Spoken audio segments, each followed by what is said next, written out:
considering. Believe me, very truly yours, Anne Lister.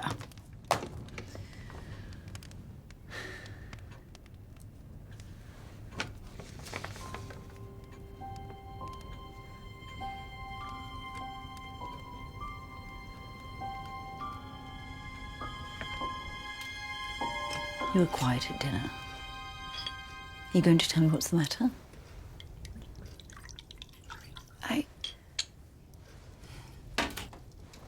This afternoon, I sent for Washington. I thought it would be a good idea. I thought you'd be pleased with me. And I asked him to write to my sister about the division of the estate.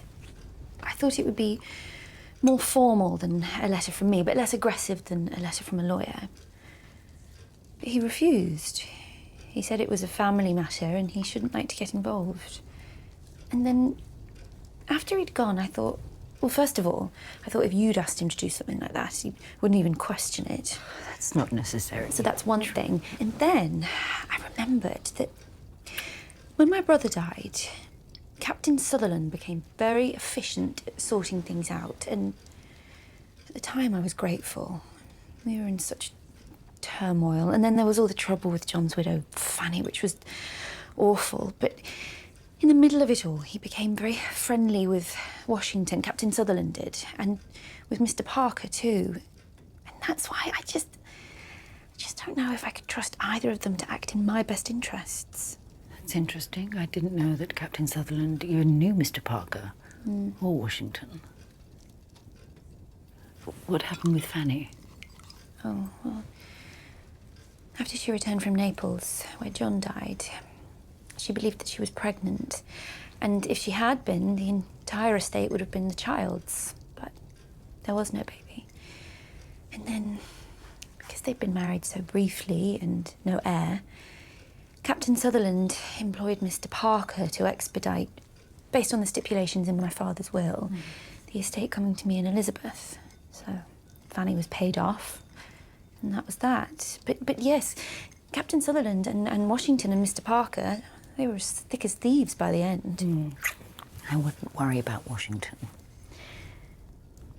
Perhaps he has a point. He perhaps feels between a rock and a hard place. But the legal thing, perhaps it would be better to use someone not local. There's another lawyer I use from time to time in York, Mr. Gray. Why don't we go and speak to him and instruct him in the matter? You know, you're the only person I've ever really been able to trust since John died, about anything. How's Mrs. Lawton? Her letter? Oh, the usual. Feeling sorry for herself.